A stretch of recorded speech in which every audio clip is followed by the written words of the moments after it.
I'm Amelie and welcome once again to my channel. Today I'm going to be continuing my book report series about Mo Dao Zu Shi, the novel, obviously, and I'm going to be talking about chapters 3 to 5, which they are also known as the aggression arc. And the aggression arc is the first proper arc in the novel. The first two chapters, which I think were prologue and resurrection, they were more like an introduction and they were individual chapters. This one is the first arc that has like a continued story throughout the chapters. So this is going to be very interesting and probably a little bit longer than the last video, because definitely this has a lot of action. These are two action packed chapters. So a few things before we start. First of all, this is going to contain spoilers specifically for the Untamed. The Untamed is the only version that I have finished and that I know very well, as opposed to the Donghua that I haven't finished, and I feel like I don't have the complete picture. So my comparisons are going to be specifically with the Untamed. I may make a few comments about today my prepositions are all over. I'm so sorry. I make some comments about the Donghua, but I'm going to be mostly focused on the Untamed.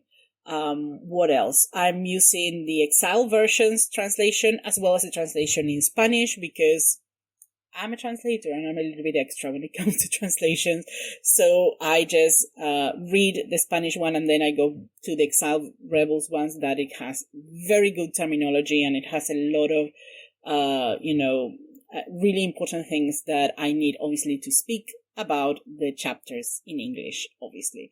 So that's why I'm using both translations.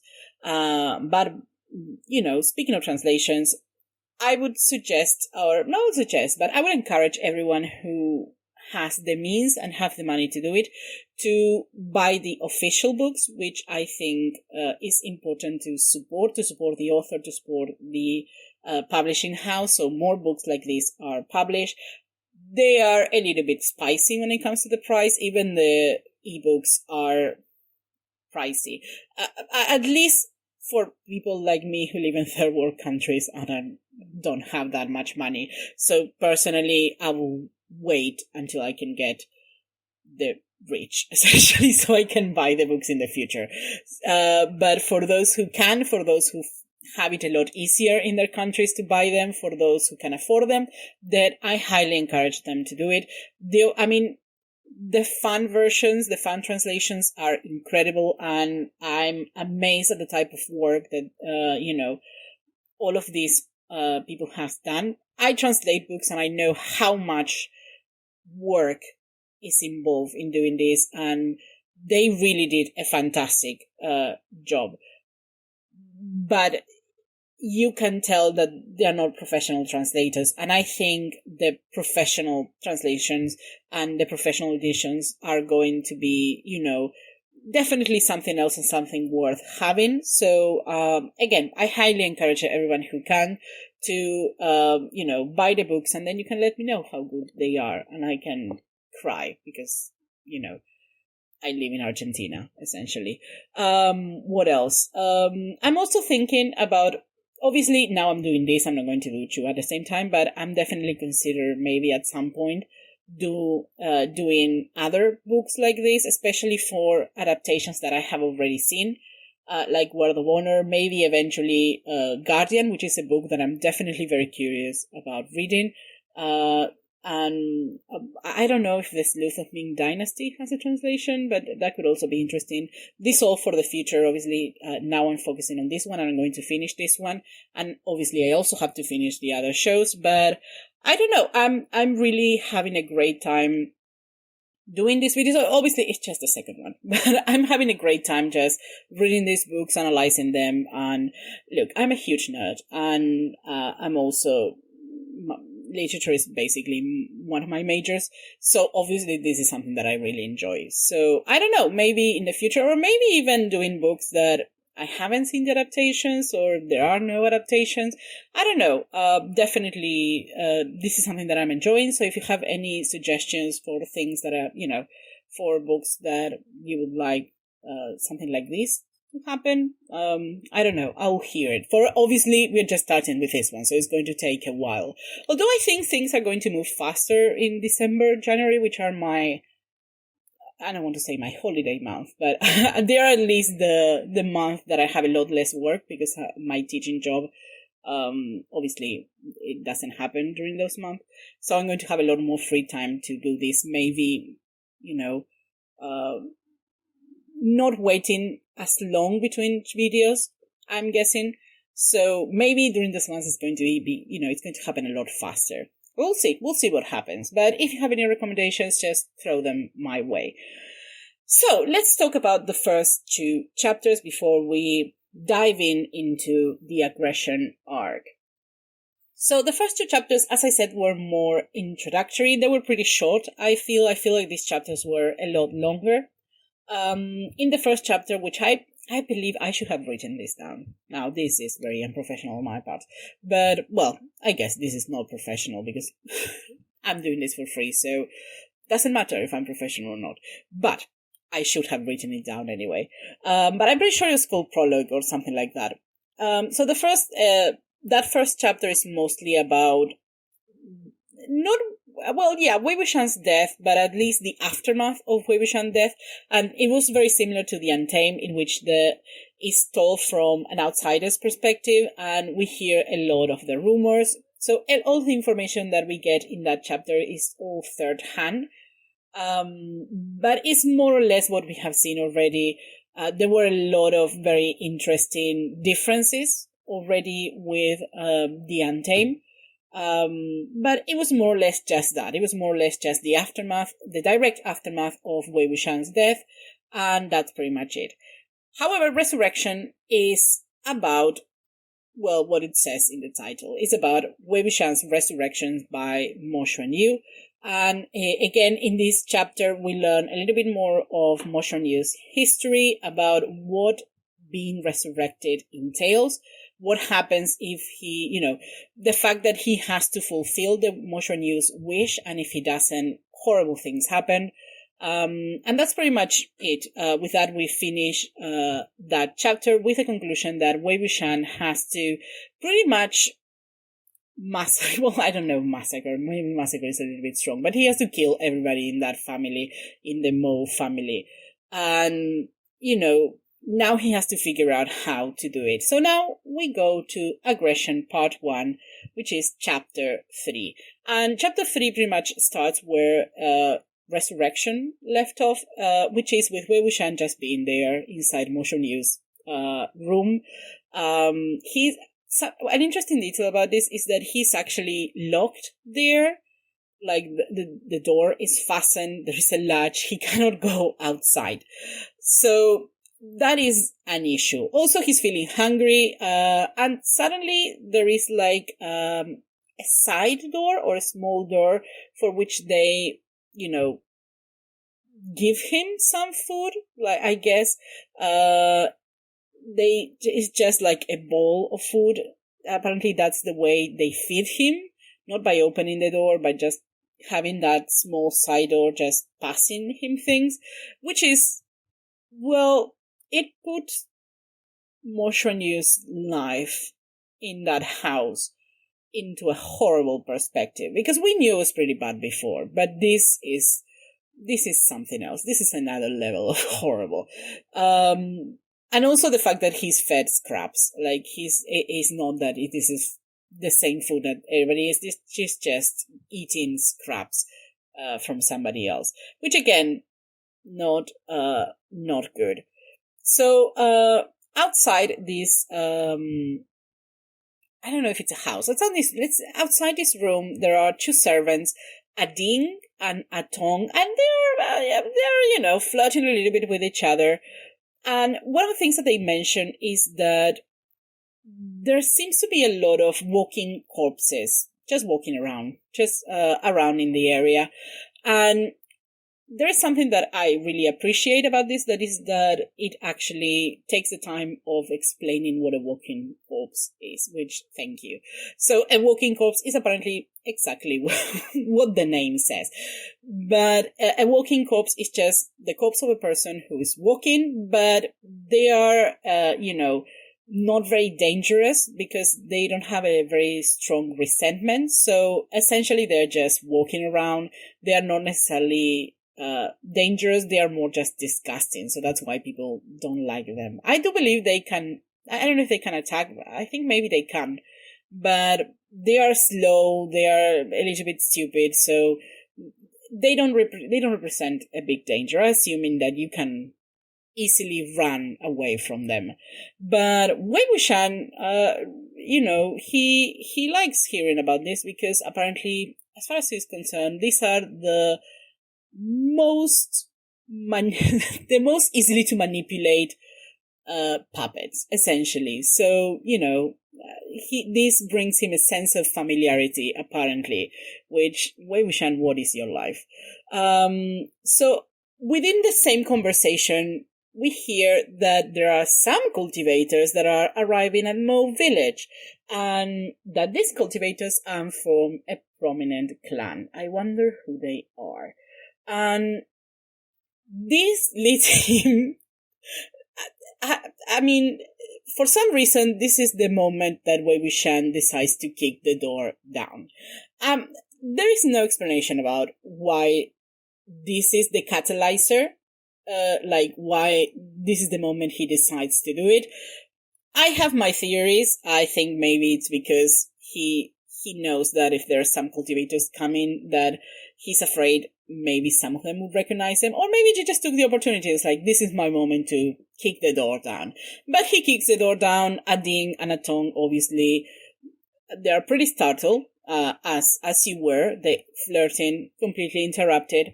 And Mo Xuanyu just come, but then these people, especially Atong, Ading, I think, is less involved in this, but Atong realized that it's just Mo Xuanyu, which is somebody he, humiliates with some frequency. He says, well, this is fine. So he says, well, at least in the Excel version's translation, he says, shoo shoo, which you may be surprised, but this doesn't work. Mo Xuanyu, or well, rather, Wei Wuxian doesn't shoo shoes. What he does is kicking Atong, which, well done, because that guy is a little bit of an asshole. But also, Atong was very confident because Mo Xuanyu apparently never responded, never resisted. So definitely this takes him by surprise. But we know that, Wei Wuxian is not very meek, so I'm not surprised that he kicked him. Let me see what we have left. I'm obviously looking at I'm looking at my notes. I have notes in front of me. I took notes. So let me see what I have left. As I said, these chapters are very long. For a younger generation, I also have quotes from our family used to be a cultivator. Oh, yes. Also, my notes are shit because sometimes I just put quotes, assuming that I'm going to know what I mean. But what I mean by this one is the fact that Madame Mo was kind of, making his head important by busting off the fact that there was someone in her family that used to be a cultivator. But she's talking about Mo Xuanyu, who you have locked in a room and you pretty much bully all the time. So that is an interesting busting. Obviously, apparently, making connections with cultivation's family is something that brings you renown. It's something very important. And this is the moment that Wei Wuxian choose to show up, essentially, much to the chagrin of Madame Mo, because as we know, well, I mean, I know because I was in the Untamed, but I don't know as far as reading this, but we know that Wei Wuxian is not shy in situations when it comes to, making a scene. So this is going to be interesting. And this is when Wei Wuxian sees for the first time the cultivators that have arrived, and they are described as white robe boys, although they make a note of saying that they're actually teenagers. And he recognized it for what they are. They are cultivators from the Lang clan. What else? Why did I write so much in my notes? Oh yes, and this is something interesting, especially for those who have seen for those who have already seen the Untamed, already pretty much know who the characters are. The fact that obviously Mo Yu looks like Mo Yu, he has makeup on, he's sort of making a scene. So one of these young cultivators starts laughing. And then the leader of these cultivators of this group gave him a disapproving look, which I think is interesting, but I'll talk more about that at the end of this.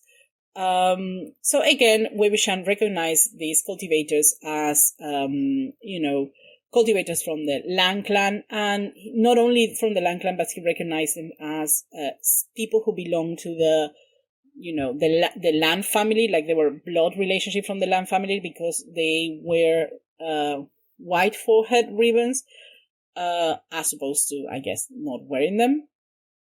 And then we got a little bit of information about the Lang clan, about the philosophy of the Gusu Lang clan, which is righteousness, about the clothes they wear, and Wei Wuxian's opinion about the Lang clan, which is that basically they wear mourning clothes and they give him toothache. So that is an interesting opinion. But also why they are, why he is able to recognize them so quickly. Obviously, Madame Mo is not happy about his appearance, but Wei Wuxian still causes a scene. And one of the things that it's said is that he actually finds it very liberating to act like somebody else, to not have to act with propriety, not have to think about his clan, or not have to think about anything, just act in whatever way he wants. And that this is something that he actually enjoys and that he actually finds very liberating. Which I think it's very interesting and maybe very telling about Wei Wuxian's personality. The other thing that I really like about this is that during this whole scene that he's causing, there is a group of people just enjoying this. And I'm glad this is included, because this is something that I really enjoy in all of these shows. Whenever there is a scene to be seen, there's going to be people there just pointing at it and making comments about it. And I love it, because I would be 100% one of those people. I feel I feel represented whenever I see them. So this is not the exception. Everybody was there, was looking, everybody was having a great time. This is scene that Wei Wuxian is causing. Obviously, Madame Mo is not. She's not vibing with it. She's not having a good time. She's mad about this. And Mo Sichuan, who is her son, he's actually was going to kick Wei Wuxian, but a white robe boy, whoever he is, did something, he did something with his finger that, move Mo Sichuan feet, so he would just, just pass him by, was like scrape him, but he wouldn't actually kick him. But obviously, Wei Wuxian still rolled to the ground, like he pretended that he was kicked. And obviously, the people there, they find that, they thought, look at that guy. Because Wei Wuxian was actually complaining about, well, not Wei Wuxian, Mo Xuanyi was actually complaining, I don't know how to call him. I'm going to call him Wei Wuxian, but you know that he's actually Mo Xuanyi. I think we know this. Wei Wuxian was actually screaming, saying that, Mo Sichuan had stole his possessions and all of that, making a huge scene. And that, and the fact that this guy kicked him, obviously, made the crowd like, oh, that is not great, what this guy is doing. I love also Madame Mo's defense, because she says like, oh, he wasn't stealing from you. We are part of a big family. He's like your younger brother. He's just taking things from you, but he's not stealing. You should just let him, take some of your things, because, he's he's your younger brother, which is not. And there, I mean, also he calls Mo Xuanyu. No, it is not in this part, but she calls her son Ashuan, which makes sense. So essentially, she's trying to defend her son and make others seem to think that things are better in his family than they actually are. So he's trying to cover her tracks, like, no, he's your brother. You're just, don't fight. One of the things that they said is that the boys from the Lang clan are looking at this obviously speechless, because obviously they're not used to this type of things happening. I think throughout the chapters they make a point of saying that the boys from the Lang clan are pretty, they live all their lives inside their clan where, living by specific rules. So when they come outside, they face a lot of things that they have never faced before, and they have to tolerate a lot of things that they haven't tolerated before.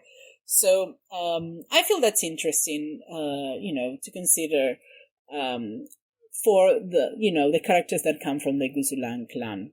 Essentially, Wei Wuxian doesn't give a shit about what she said. She said,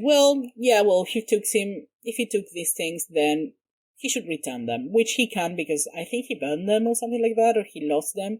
Or even if he hadn't, he wouldn't tolerate having so publicly to, show deference to Mo Xuanyu, I guess, or to Wei Wuxian. So this guy is not happy. The other thing that Wei Wuxian says is that not only Mo Xuan get inside his room to steal, but also he got inside his room knowing that he's into men.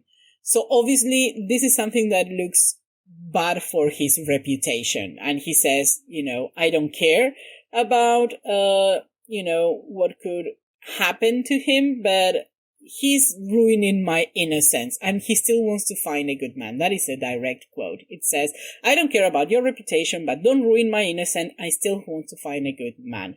Which, you know what? Same. Or woman, in my case. But, you know what? I really love Wei Wuxian. This is him going full gremlin, obviously. And it says here, in the past, he will have to be more careful about his status. He will have to be more careful because, of his family, of his clan, of him being, a cultivator of some renown.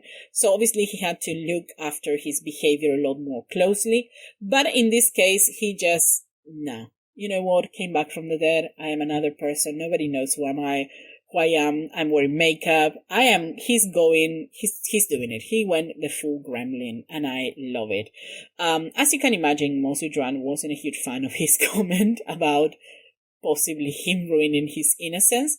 And the Lang clan is just watching at this, the boys from the Lang clan, those poor boys having to be, exposed, to this.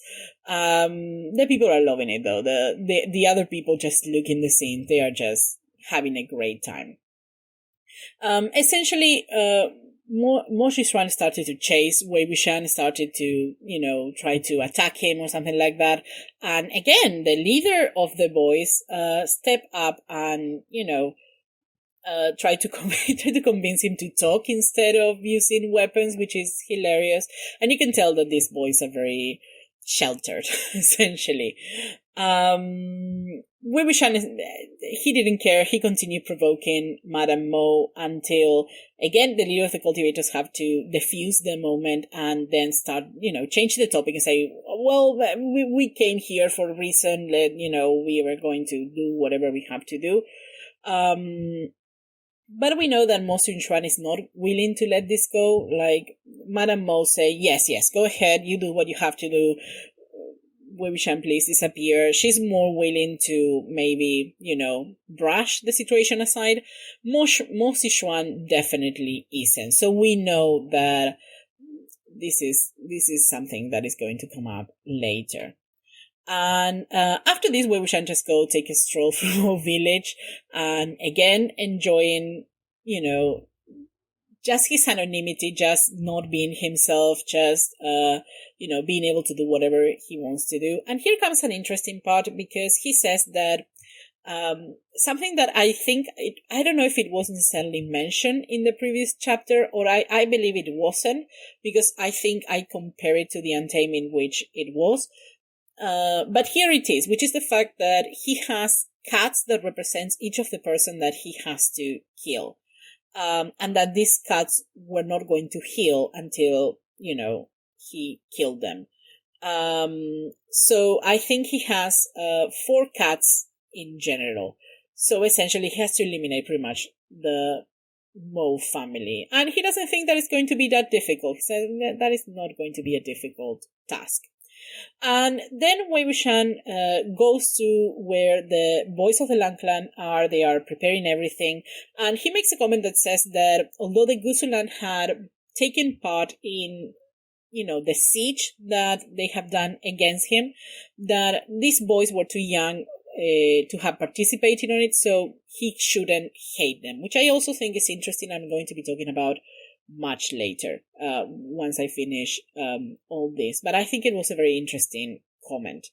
And then he notices that these boys are setting up flags around. And these flags, again, here the novel goes on an explanation about these flags. So these flags are called the Phantom Attraction Flags. And what they do is that they attract spirits or, ghosts, corpses, anything that is evil, it's going to attract them. So what happens is that, they create this trap for the thing. So they create this formation that all of these evil things are going to be attracted to. And then, they will capture it, or they will deal with it. So they will set themselves as bait, and then they will use that to, being able to have all of the evil and all of the things in one place, and they will be able to control the situation that way a little bit more. What is interesting about these flags is that they were actually created by the Yilin Patriarch, so they were actually created by himself. Again, more of this at the end of this, because this is also very interesting. And he makes a comment about how the cultivation world seemed to hate him, but they didn't mind using his inventions when they were useful. So again, another comment that I'm going to be talking a little bit more later. And it says that, these boys were setting up these flags, and Wei Wuxian was, went there and wanted to take a flag. He wanted to look at it. And, one of the boys reacted very strongly. This boy, finally we get a name. His name is Jingi. Or Lang Jingi, and he was maybe a little bit more, how can I put this? He was definitely a little bit more, I don't want to say aggressive, but maybe he was a little bit more aggressive in him not wanting to touch the flag, or not wanting to take the flag. To be fair, as far as they know, Mo Xuanyu doesn't know what the flag actually does, so maybe, it's for their own protection, because they know, and we are going to find out as well, what happens if you actually take one of these flags. But in this moment, Wei Wuxian looks at the flag, and he realized that they were, it was a well-made flag. That it wasn't very powerful because it was done by someone who was very inexperienced. But it was still powerful enough to do what they had to do. Anyway, Lang Jingyi, she was not having it. He didn't want Mo Xuanyu / Wei Wuxian to touch these flags, but luckily, another character, in this case the leader of the Lang clan, we also have a name. His name is Lan Sushi. He intervenes, and, he tries to kindly tell Wei Wuxian, go to your room because things are going to get, spicy here, so, be careful. Go away, whatever. But he does it in a very nice manner. Here he also comments about how, he also comments specifically about this boy. He comments how, how well the things were organized, and how respectful and polite he was, and that he was, a disciple with a lot of potential. And then he starts wondering who could have brought up that junior disciple. Boy, is that an interesting comment. again, left for the end. I mean, he leaves the flag. He takes off, essentially. He says, well, I'm going. They call him a maniac, Jingy specifically. But he leaves. And he continues moving around, just, seeing what's up, until he goes back to Mo Xuanyu's courtyard and he stays there. And here he starts meditating. He sits down, he starts meditating for a while. We don't know how long, but I think it seems to imply that he meditated for a while until he starts hearing some noises happening on the outside. People shouting, people just moving, things like that. And then he opened his eyes and he sees a few servants that were there to basically drag him to the main hall, and they're calling him a murderer. So this is the way that chapter 3 ends, with Wei Wuxian being accused of murder and very, very, how can I say this? Not very nicely dragged to a different location. So this is the end of chapter 3. Let's go to chapter 4.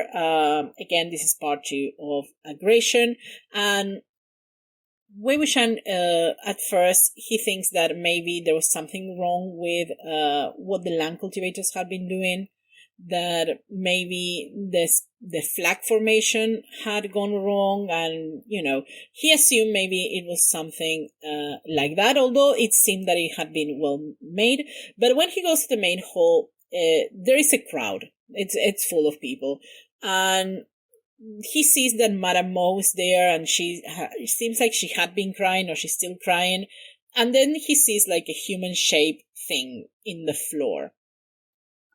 So this human-shaped thing is Mo Dao, essentially, and he looks different. Wei Wuxian makes a note that he already looked ugly, but he looks even worse now. He looks like he'd been sucked dry. He looks like a raisin, essentially. So, Wei Wuxian starts looking at the body. He starts, trying to see what's up. Madame Mo is very mad, and she tries to kill him, essentially. She had a dagger in her hand. She was going to stab him. And obviously, she blames him for her son's death, and I forgot to mention this. So there is something else about the body that it's interesting, which is the fact that the body is he doesn't have a left arm for some reason. The left arm is just gone. And one of the things that Wei Wuxian had said is that, they should punish Mo Dao for stealing from him by cutting his arm. So obviously that makes him an immediate suspect. But obviously this is not a regular murder. Obviously there's something else going on. And this is something that Lan Zixue comments, the fact that, looking at the way he dies, it's obviously that it wasn't done by somebody who, it was somebody who had to have some power, which is ironic because we know that, maybe Wei Wuxian would have been capable of doing. Well, I don't think he would have been capable, but he's definitely somebody who had a lot of power. He just didn't do this one. Madame Mo, still unconvinced, she still believes that Mo Xuanyu, or rather Wei Wuxian, is the guilty party. She believes that it was him that killed him. What else? Just that he was suspected of that, specifically for the arm, because he had made that, he had made that, not accusation, he made that suggestion about something that they could do to him. And there is another interesting thing that we have there, it is that Wei Wuxian talks about that when he was younger in his previous life, he used to talk a lot about, exterminating families and clans and killing a lot of people, creating rivers of blood, things like that. But most of the time, there were not things that he meant. And he says if he could actually do the things that he said, he would have long been dominating the cultivation world. Which again, I feel that this is very interesting, and I'm going to be discussing that a lot more later. But obviously, this is not the first time that he is accused of something. And in this case, he didn't do it. He was not guilty of this particular murder. And essentially, let me see. Wei Wuxian starts checking the body, and he realized that Mo Zishuan had a phantom attraction flag with him. So it's obvious that he had taken that flag and that he had attracted something to him that he had killed him. And we know that he was going to be rummaging around because he wanted to take revenge of Mo Xuanyu. So obviously he used that opportunity to, take the flag. I think maybe he didn't realize, he maybe thought that they were protection flags as opposed to something that was attracting spirits. So I think that maybe that's why he took it. But essentially he took it and now he's dead. And Wei Wuxian realizes that one of the cuts in his wrist is healed. So this guy's dead. Obviously. I mean, the description make it very clear. When they describe his body, it's very clear that he's dead. But Madame Mo still doesn't want to admit that Mo Zishuan himself was responsible for his own death. She was still set on blaming Wei Wuxian. And she also starts blaming the boys from the Gusulan clan. She says that, she starts insulting them. She starts saying that, they were good for nothing. That she essentially gives a whole tirade insulting them. Although we don't actually get everything that she said. Well, she says something like, you bunch of useless fools. She says that Xuan is still a child, which he is. Oh, he's dead, so he was. But, although I think in this version, he's 17 or something like that, but still, he wasn't a child. And obviously, the boys from the Gusulan clan, that sounds like the name of the band, the boys from the Gusulan clan. These boys, these guys, they have never had to deal with something like that. And also, they have very strict rules about the way they should conduct themselves. So, they basically just have to take all of this abuse from this woman because they are not supposed to disrespect other people, especially when they are powerless. They are not cultivators. So they were very displeased, but they couldn't say anything because, the rules of their clan didn't allow for them to get mad and respond to this woman. However, Wei Wuxian didn't have such rules. So, and, he just thought that these values that the Gusulan clan, they were useless. Like, what is the point of self-restraint if you have to tolerate this? So, essentially, he says, well, if they are not going to defend themselves, he's going to defend them. So, he defends them. He does a whole tirade against Madame Mo, saying, a lot of things like you should respect them because they're coming here to help you and they are for a good clan. They travel all this way. And your child was the one who was responsible for his death because he wasn't a child. He was already 17 or something. And he should have known to obey what the cultivators were saying. So Madame Mo was not happy with this. But she was definitely very, very mad. She actually go as far as to say that she wished for the death of everyone. But I don't like Madame Mo. I'm not going to come here and defend her, but obviously she just lost her only son, so that must be horrifying. Wherever you are a shit person and your son is a shit person, it's still the loss of your son, and that can be very good. So essentially she tells her husband to call everyone inside, like she won't with witnesses apparently. She won't do whatever she was planning to do. She wanted a lot of people to watch it. However, her husband, he seems to be in a trance, and this is a guy that always obeyed her. She made a point of saying that, whatever she told her husband, like she pretty much do whatever she wanted. But this time she didn't do anything. Like he just didn't respond. So she tried to, maybe make him react, and he wasn't listening, and he pushed her aside. So she gets mad. She throws her husband out. She sent him with two of the servants, and no, I think not two of the servants, sorry, with one of the servants. The other servant stayed with her, and they basically take the husband outside. But soon enough, they start hearing some, essentially, screams from outside. So when they go outside, they see two bodies. The first one was Atong, the servant that had been going with him, with Madame Mo's husband, and he was on the floor, but he was still alive. He wasn't dead. And then there was a second body that was all like wrinkled and dried and, with no blood and flesh. And again, the left arm was gone. And this was the body of, the husband of Madame Mo. So obviously there was something possessing him or something like that. And they tried to ask Atong what happened, like if he saw something, but he couldn't respond. Maybe he was in shock or something. But, the guy couldn't say anything. So at this point, Swisher asked Jingi if he had sent the signal. Apparently, these boys noticed that they were over their heads, so they sent a signal for any cultivator to come and help them. But the problem was that there didn't seem to be any cultivators around, so they will have to wait until they show up.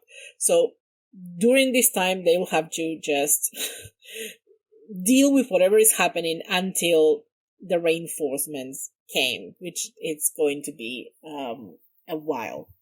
And Wei Wuxian thinks that maybe there are other cultivators coming that she should hide, because obviously, in this case, he wouldn't be recognized because, he's wearing a different face, but just in case he thought maybe he shouldn't deal with, or he shouldn't interact, or he shouldn't be seen by other cultivators that may have known Wei Wuxian before.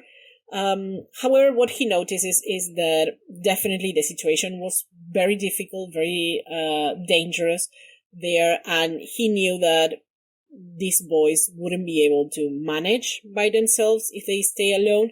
So he decided to stay and finish things quickly. He also can't leave because he still has to kill at least one more person, right? Or two more people? Yeah, he has two more scars. There are 4 scars in total. We have the first 2 that die are Mo Sichuan and his father. And this is the end of chapter 2. No, chapter 2, no. Part 2 of the aggression arc. This is chapter 4. So let's go to chapter 5.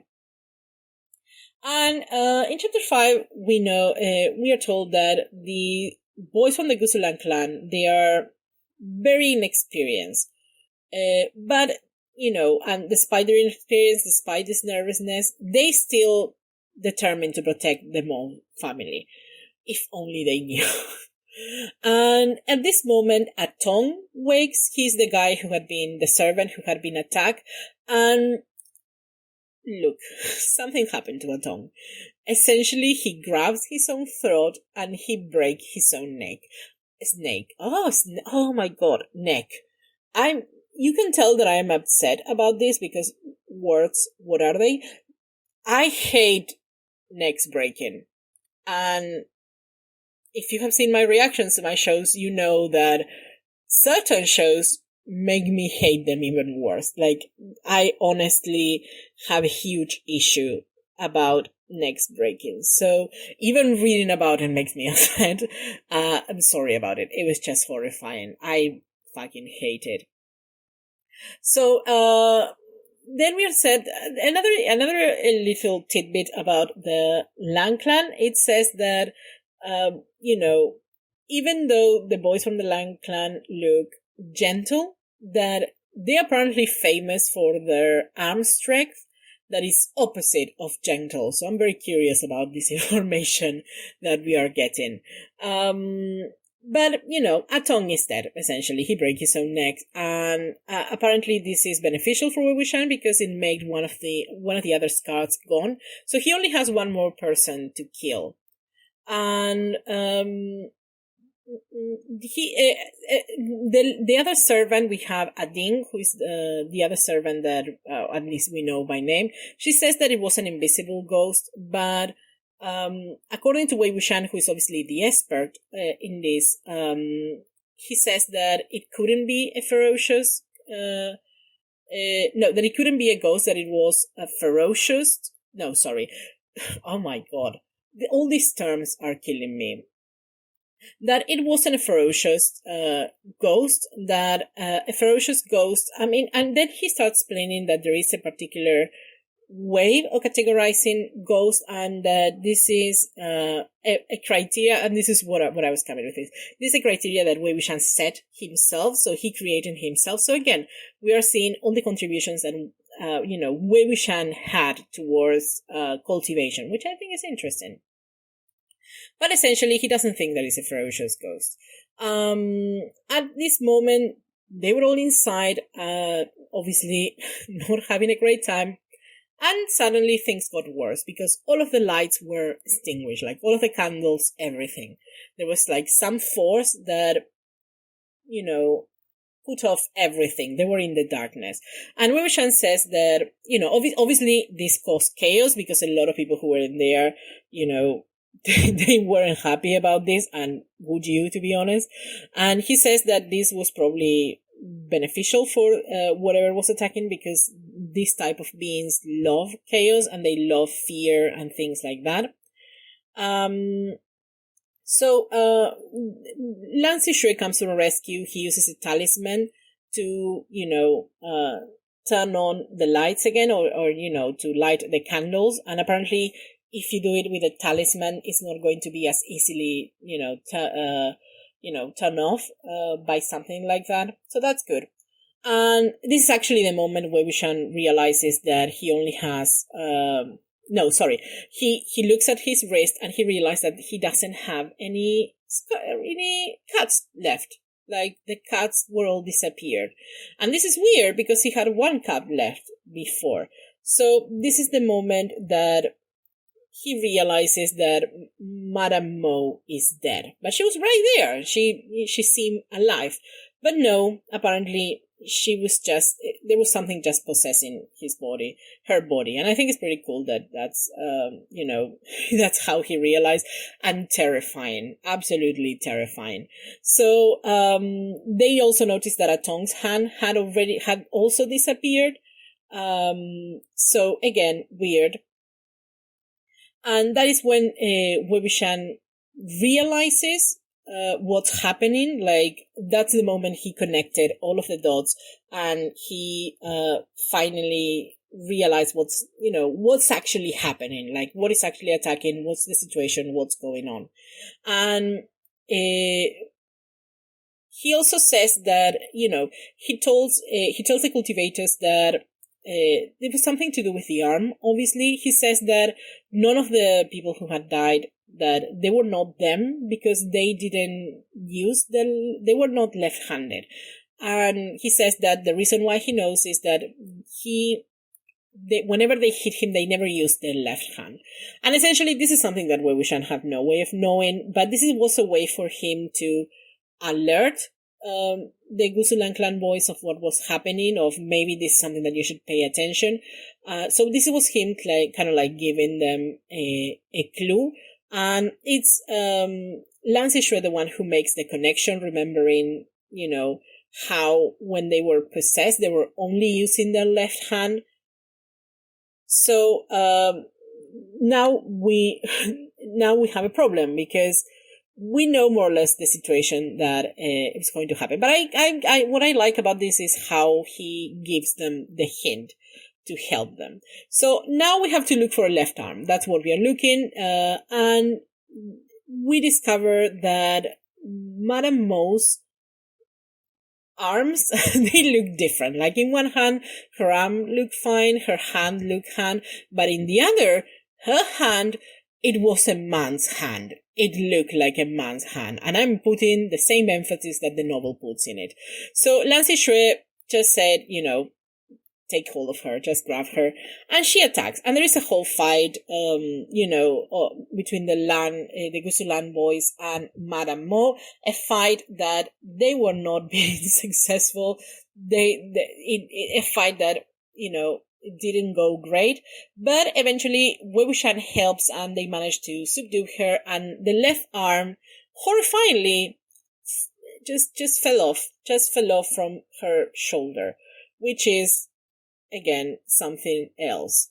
I'm very grateful that I didn't have to see that in the Untitled. That all of these are things that I didn't have to see, because I don't know how I have dealt with that. So now we get an explanation of what is that it's happening, and Wei Wuxian says that what happened. Well, he doesn't say it because he doesn't say it to anyone. This is something that he explains, and that's it. He says that the phantom attraction flag had attracted something, that it was some, like, the arm of someone who had been dismembered. And he says that when that happens, like, the parts of the corpse are tainted with a resentment of the person that died, and that the first thing that they want to do is to reunite with the other parts of their body. But if they don't manage that, what they're going to do, they're going to try to get a new body. But what they do is that they get a new body, they eat up all of the energy, that person is, nothing. They're just, they become raisins, essentially. And then it just goes and look for a new person. So that is the thing that they have attracted. They have attracted just the limb of somebody who had been dismembered. And no comment here. Just no comment. So the problem with this is that, there's another thing that they said. The clothes of the Gusulang, they have some kind of protection, so that would allow them to deal with the arm a little bit, but not for long, because they can only use it once. So once that protection is worn off, then it's worn off. So what happens is that Wei Wuxian realizes that these boys are never going to be able to control this arm. This arm obviously is very dangerous. So what he does, he goes to the corpses of the, Madame Mo, the husband of Madame Mo and the son, and he basically puts them to work. He makes them fight the arm. The problem with this is that the Mo's were pretty much regular people. They weren't cultivators. So the first thing that happened is that he finds them difficult to control, apparently. I don't know if this is the reason. I couldn't understand the reason very well. Wait, because I think... Oh, no, wait, because first he tries with others. No, wait, because I advanced. I skipped one of my notes. Sorry. The first thing that he tries is, apparently, before this all happened, the boys from the Gusulang clan had managed to attract some corpses. These are just regular corpses that were walking around the village, and just from people that weren't particularly resentful or anything like that. So what happened was that Wei Wuxian tried to use those corpses first, but those didn't work very well because they weren't very strong. It was very difficult to control them. They were just, I think, just people who had lived in the village, and they were pretty much, not very dangerous. So then he found the solution that I said before, which is to use the corpses of the Mo family, which obviously had a lot more resentful energy in them. So first he wakes up Madame Mo and Mo Zishuan, and then he wakes up, it doesn't wake up, just Madame Mo's husband just appear. And then Wei Wuxian makes a very terrifying command, which is tear it apart, which I don't like how that sounds, but they can't do anything because Wei Wuxian gives them an order, so it's very difficult for them to not do it. But at the same time, they actually wanted to. That is something that helped with the situation. The fact that these three guys, they actually wanted to destroy that ghost hunt, because obviously it's what caused them their death. And here we also have a very interesting note about female fierce corpses, which apparently are more fiercer than men, and there's a lot of changes in the body, like their nails get longer, and then there's foam in their mouth. So just believe me, the description is horrifying. So, I'm not going to lie. This fight is pretty gruesome. It's not, I mean, there's gorgons coming out and things like that, things that should be kept inside come out to the light. It's pretty gruesome. Again, I'm happy I didn't have to see this. And these three corpses, the Mo family, they're not doing great. Like, still being three corpses, they can manage to defeat the one arm. So this will, makes Wei Wuxian think like how powerful the arm has to be. And just when the Mo family is close to defeat, something happened.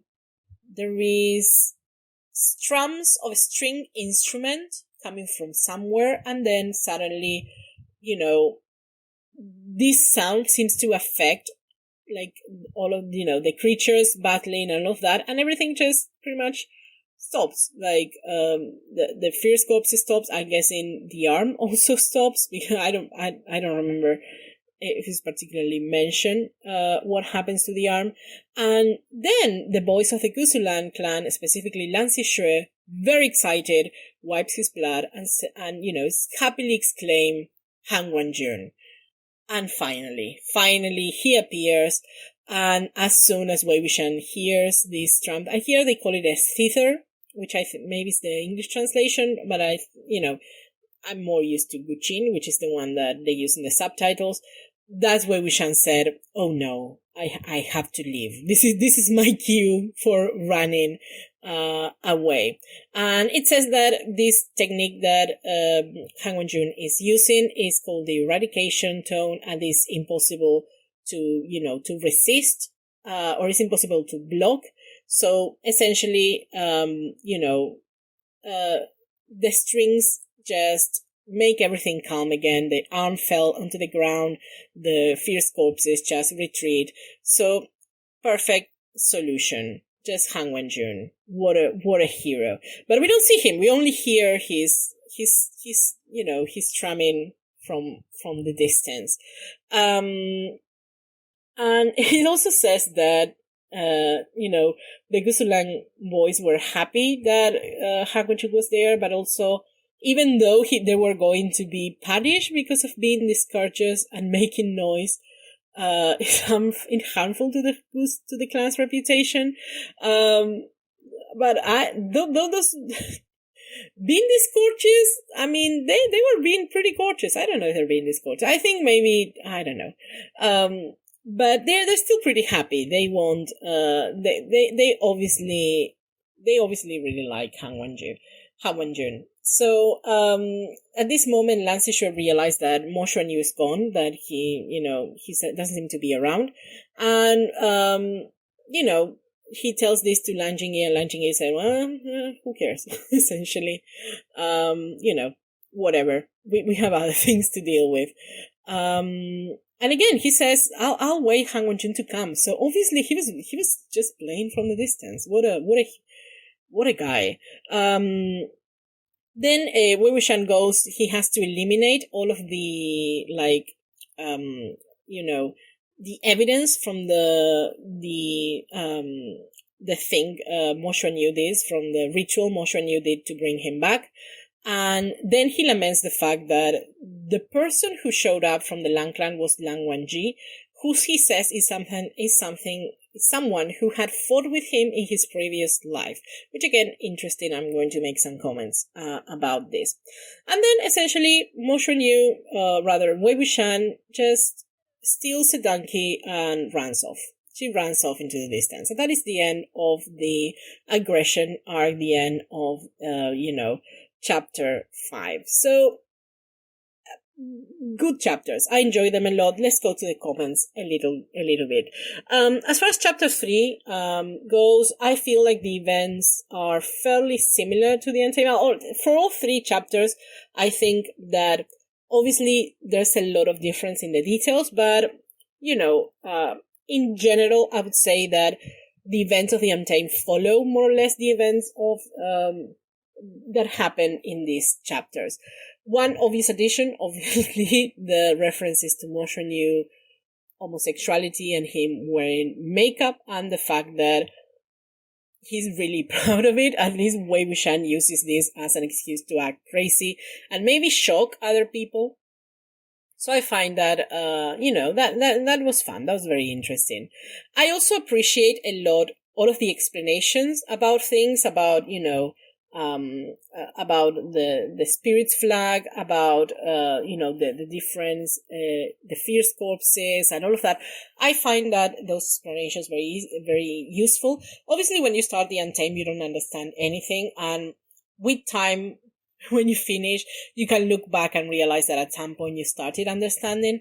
But there's a lot of things that obviously, because they're not going to just start explaining to you in a live action, a lot of things that are left unexplained. And I don't know, maybe not all of these details are important, but I appreciate them. I find them very interesting. And I don't know, I like being explained things.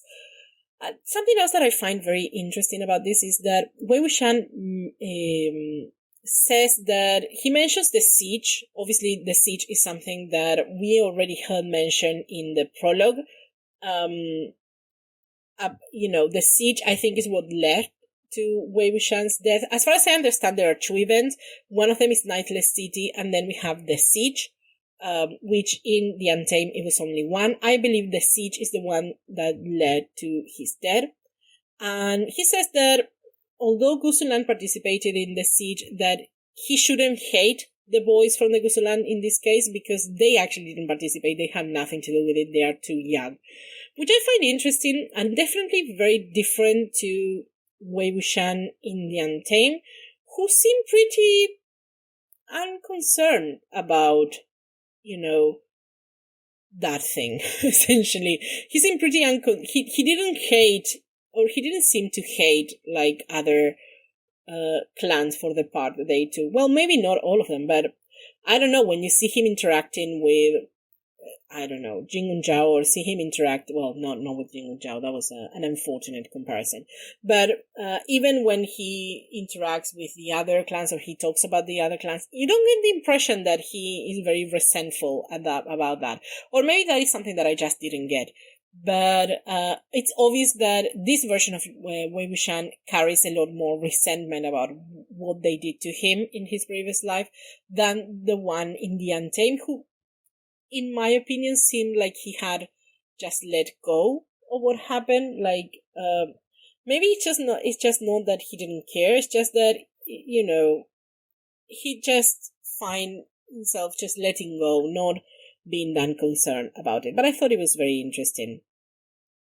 It's also very interesting that in the Untamed, maybe because they wanted to build the relationship between Wei Wuxian and Lan Wangji a lot earlier, Wei Wuxian's mind immediately goes to Lan Wangji when he sees the Lan clan cultivators, which is not the case here. He doesn't think about Lan Wangji until Lan Wangji actually appears. But I think it's because of that. I think because obviously in a book you have a lot more different ways and a lot more time to develop a relationship in a, at a slower pace and something like that. While the show maybe, obviously, because you have two leads, you have two main characters, you have to start introducing the character, the relationship early on. So I think that's why they wanted to seed in our minds the fact that, there was a connection there, which I like. I happen to like that detail. Obviously, when Wei Wuxian asked who could have brought up Lan Zixue, I enjoy that. Just that. I just enjoyed it. Another thing that caught my attention is the fact that Mo Yu was locked in his room. I don't know if that was like a recent development, or that he had been locked since he had come back from, the Jin clan, which I think it's interesting because it would mean, again, spoilers for the Untamed, but we know that at some point Nihua-san talked to him, and I don't know if Mo Yu already knew about the ritual to bring, someone from the dead and make them, basically a tool for your revenge. I don't know if this is something that he already knew or Nihua-san introduced him to it, But I'm wondering when did this happen? If this happened while he was with the Jin clan, or if Nihua-san somehow got access to him in a way, even though it was locked out. So I don't know. That seemed I feel like I don't understand, but maybe they will tell me more about it. Eventually, eventually I will get more information about that. But I feel like as far as I'm concerned, this open to possibility. It's possible that maybe this is probably the more straightforward possibility, which is possible that Mo Xuanyu wasn't always locked, that at some point after he came back, that maybe he was able to walk around freely, and that's how he met Nihua-san. Maybe Nihua-san, knowing what happened to him I always forget the name of the place where the Jins live, so I'm going to say the Jin clan. When he came back to the Jin clan, that maybe this was probably somebody who were likely to do it, to do the ritual to bring back Wei Wuxian, so he met him to plant the idea. But if he didn't, and if he do it, like when he was still with the Jin clan, boy, was he playing the long game, because especially in this version, in the Untamed, one of the people that Mo Xuanyu wants to kill is Xing Wanshao. But in this version, he doesn't. All he wants to kill is his family, but he wants to kill them for the way he was treated after he came back. I don't think the treatment of him got so bad before. I think everything bad happened after he came back from the Jins, after they threw him out and, he was ashamed and all of that.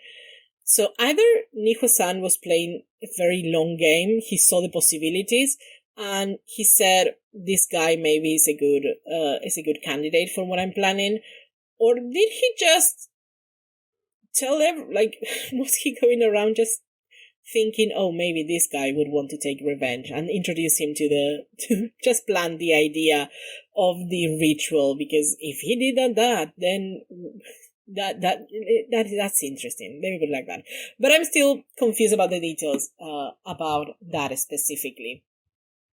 Then in chapter 4, again, it more or less follows, what happens or rather the Untamed follows more or less what happens here. So there isn't a lot of difference. There is something that, Wei Wuxian comments about the fact that the lands are using his inventions, that they're using the flags that he invented, and at least in the Untamed, we never see a lot of people using a lot of his inventions. Like I think we see one guy using the compass that he invented, and that's pretty much it. We never see a lot of other people using the other inventions. So I wonder if the reason why the Lang clan is using his invention is because of Lang Wangji, because I think Lang Wangji at this stage, he's more or less like a teacher for at least this generation of, Lang disciples. So I wonder if is his influence the one that, gets Wei Wuxian's inventions into the things that they done for cultivation. Cultivation. There we go. I haven't eaten yet, so and I've been speaking for more than an hour, so you'll have to be patient. So I'm wondering if that's why these guys in particular use them. Although I don't know, maybe in the future we will see other clans using other inventions from Wei Wuxian. In that case, whatever I said, it's useless. The other thing that I find interesting is the fact that in this, obviously in this version of the story, or rather not this version, in this story, because it's the Untamed who is the version of this, in this story, Mo Sichuan is dead from the beginning, and this doesn't happen in the Untamed. Actually, Lan Zixue tells Madame Mo that he's passed out. He doesn't tell her. Like, we know that he's dead because he's, Wei Wuxian's scar disappeared in his town, but Lan Zixue tells Madame Mo that he's, passed out. So I think maybe to take some of the horror from it. Obviously, their deaths are very different. the way the bodies are found, because in the Untamed they look pretty much, them, but a little bit paler and a little bit, their hair looks a mess up. That's pretty much it. But in this one, they look bad, I can assume. I feel like all of these horror aspects of the show are more closely done in Mo Dao Zu Shi de Donghua. In the Untamed, a lot of this is just, I guess made less horrific, either because of budget or because they just needed to make the show a little bit lighter to be able to sell it to a wider audience, I'm guessing. Another thing that I really like about this is when Wei Wuxian references the fact that when he was younger, when he was the Yilin Patriarch, he would casually talk about exterminating clans, about killing families, about rivers of blood, and all of that. And the fact that he says that, even if he wanted to, he wouldn't been able to do that. First of all, I think it shows a Wei Wuxian that is a lot more grey than the one that we see in the Untamed. But also the fact that he admits that he couldn't do it. I feel like maybe saying those things had contributed, because one of the things that always comes out in the Untamed is the fact that a lot of people believes that the Yilin Patriarch can do a lot more things that he can, that he is invincible, that he can do fantastic things. And that is something that Wei Wuxian is always complaining, like they think too highly of him, or they think too highly about his powers. But here we have him actually boasting of being able to do things like that. So I wonder if this reputation that Wei Wuxian had is not partly his own fault for saying things like that, because you say things like that and people are going to believe them, I think. Then we have the fact that the Gusulan boys, the Gusulan clan boys, they send a signal to, just any cultivator. I think they were expecting any cultivator, like Lang Wangji came, but I think the signal was just for anybody who was around. And again, this is different in the Untamed. They actually sent it specifically for Lang Wangji, who was close by. They knew that he was close by, and he was sort of, making sure nothing went wrong. So, again, just an interesting difference. Chapter 5, a lot more gory, definitely, than what we got in the Untamed. Not only in terms of, the looks, but the fight seems to be a lot more horrifying. At some point, the arm opens, the stomach, I think, is from Mo Sichuan, and, things come out. It's disgusting, essentially. It's absolutely disgusting. So that I'm happy I didn't have to see. We have a mention of the lance arm strength, which again, just interesting. I never heard of it before, so good to know. Good to know they are particularly, strong. I don't know why. Is it something related to their genetics? Are all born particularly strong? Is that does apply to Lan Qiren? I tell me that Lan Qiren, if he wanted to, could pretty much, grab Wei Wuxian, put it over his head and just throw him off a cliff. Because if he could do that, and he didn't, that man has a lot of, self-control, let me tell you. Obviously, another thing that is interesting in this chapter is the fact that Jing Yunzhao was not part of the revenge, of Mo Xuanyu revenge, and he is in the Untamed. Is actually part of a mystery who is the last person he has to, take revenge. I'm guessing this has on the one hand, I think maybe they did it to make sure that Jing Yunzhao died, because I feel that, if there was any doubt that, and at some point everybody said, oh, maybe we shouldn't kill him, maybe, we should let him live. The fact that Wei Wuxian's life was on the line if Jing Yunzhao didn't die, although I don't remember if that was specified in the show. But definitely the fact that we know that he's the last of the scars make us know that he's going to die. So I think it made Jing Zhao's death a lot more certain, but I think it added, first of all, a lot more intrigue to the story.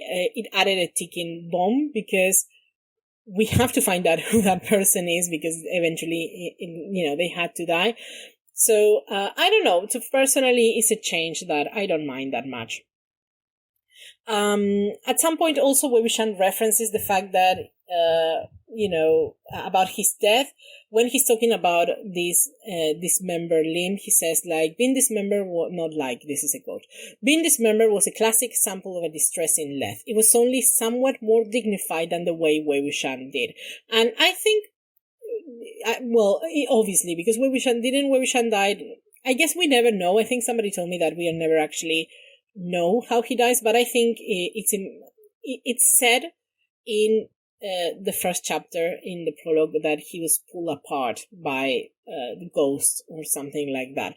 But that, that chapter, since it's told from an outsider perspective, I don't think it should be taken as complete truth. So I guess we'll never find out how Wei Wuxian dies, but obviously definitely very distressing.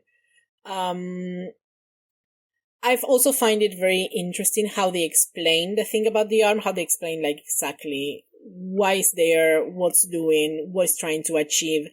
I find that useful. I find that useful to understand things a little bit better. Lang Wenzhi doesn't appear. He appears from a distance, just dealing with the problem remotely. Like, just working. I was going to say working from home, but probably he's a lot closer than that. But we never saw him. We just got the mention, and that, obviously for the ones who have seen the Untamed, we already know Lang Wenzhi, so it's less intriguing. But I find that, like, if I know that Lang Wenzhi was the other part of this couple, of these two characters, relationship, and they didn't even show him to me. They said, "Oh, that's Han Wenju making that noise." Well, not that noise, making that, and that would definitely intrigue me a lot more. So I find that it's a very nice way of introducing him, like, just from a distance, just showing what he can do. Because obviously, from a distance, he pretty much dealt with the situation without him being there. So obviously, we already know that it's someone very impressive. So I really like that introduction for Lang Wenzhi. And the final thing that I'm going to talk about is Wei Wuxian thinking that Lang Wenzhi was one of the people who had fought with him before. And again, this may be something that is different between the Untamed and the novel, because in the Untamed, sure, I think Lang Wenzhi fought him, but only in the sense that he kept telling him, maybe what you're doing is dangerous, maybe you should consider a different path, and things like that. But he never actually fought him. Like, Nightless City, which is, the moment where everything happened, Lang Wenzhi was also, like, I feel like there was one moment in which he fought, and then most of the time he was just trying to defend him.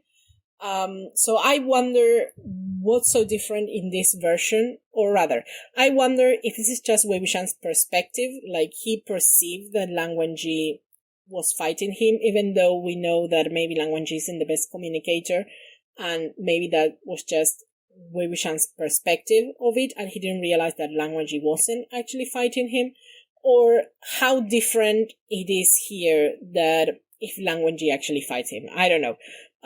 Or maybe the fight is actually like the small fight that we saw in Nightless City when Lang Wenzhi was trying to stop him. But I wouldn't count that really as a fight, because it's not like Lang Wenzhi was trying to kill him.